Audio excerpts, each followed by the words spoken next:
Joseph Parker, he's got a fight coming up, another fight. And we have some Joseph Parker momentum now, which I'm interested in because it's kind of coming at a diminishing momentum phase for City Kickboxing.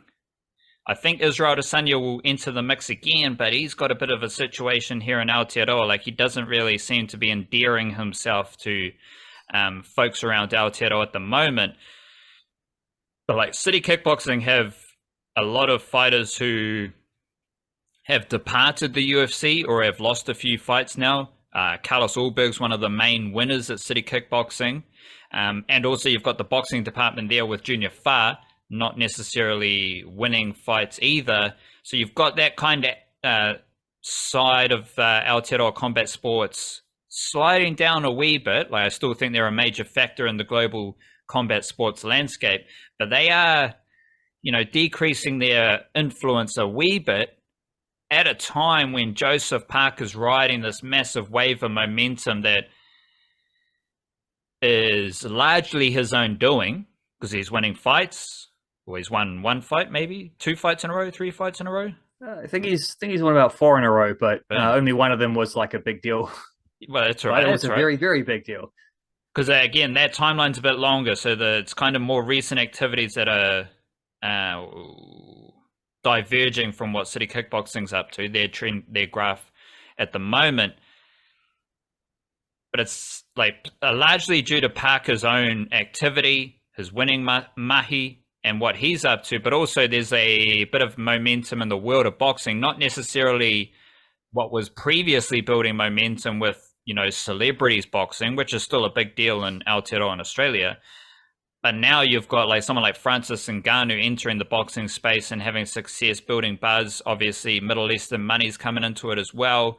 So there is this kind of momentum, a wave of momentum in the boxing world. And Joseph Parker's riding that wave. So what can you tell us about his next bout and how it fits into that wider wave of momentum? Well, I think a lot of that momentum in boxing, in the sport of boxing, particularly heavyweight boxing, pretty much all of that momentum probably at the moment is coming from Saudi Arabia, just pumping crazy dollars into it, which on the one hand, sports washing.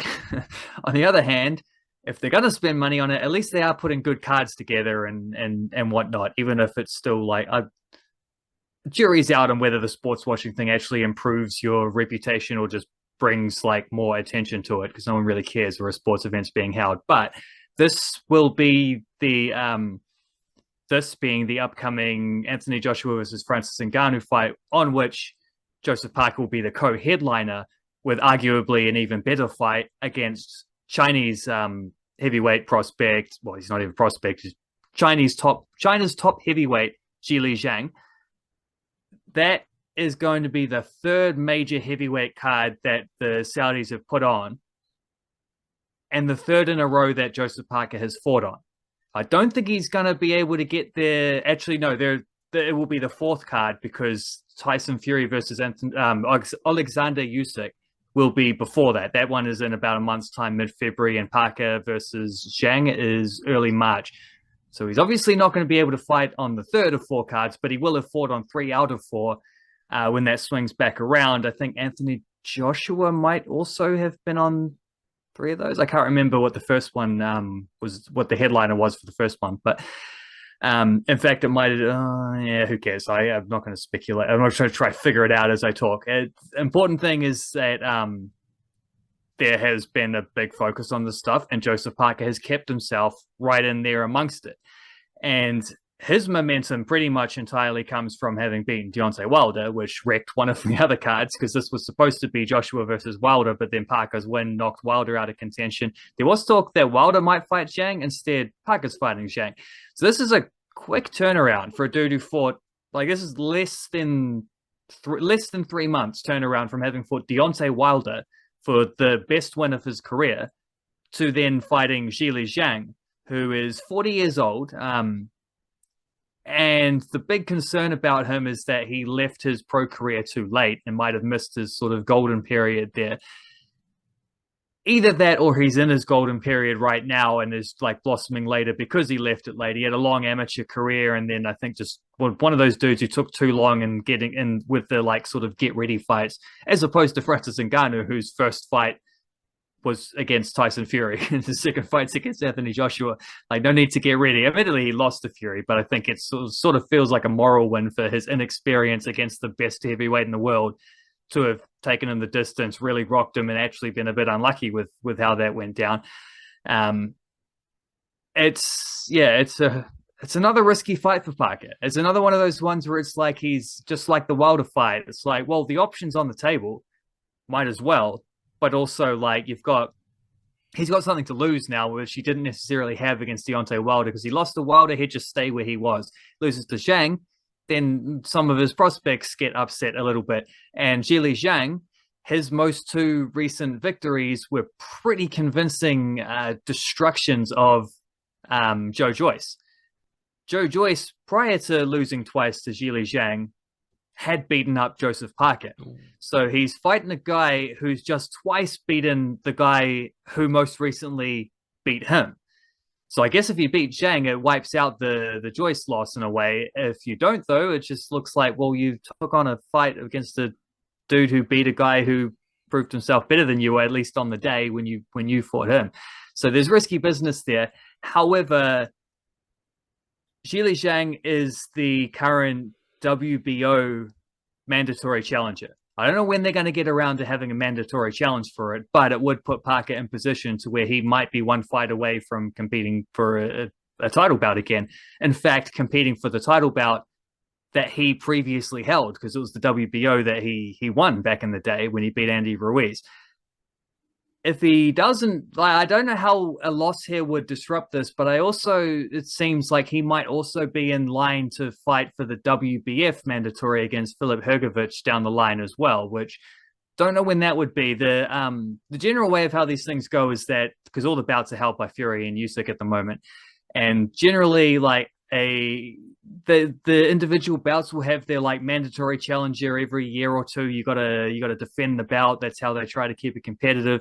But they do also say like a unification bout trumps a mandatory defense. So Fury versus Usyk will be for all the bouts. However, there is a rematch clause in that fight, which is almost certain. Like, it would take a disaster for that not to be picked up, because it's going to be a huge event.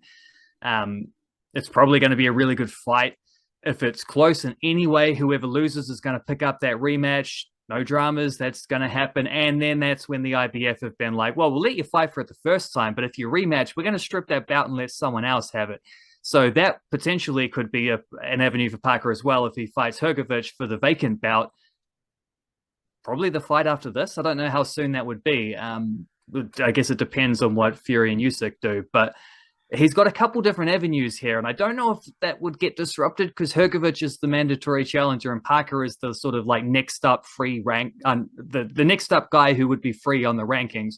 He might dip down the rankings and lose that opportunity, but then also he might also get to fight for the WBO bout sometime in a similar case. So he's got a couple different avenues to get back, and it's like, I don't know where people would have said he was in his career 2 months ago, but it probably wasn't 2 fights away from fighting for another heavyweight championship bout. But apparently that's where he is now.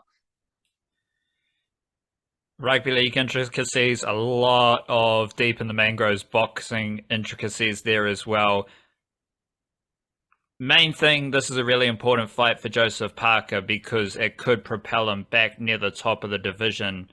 The heavyweight division, obviously different organizations, different belts and whatnot, but this is I think, who did he fight in his last fight? Deontay Wilder.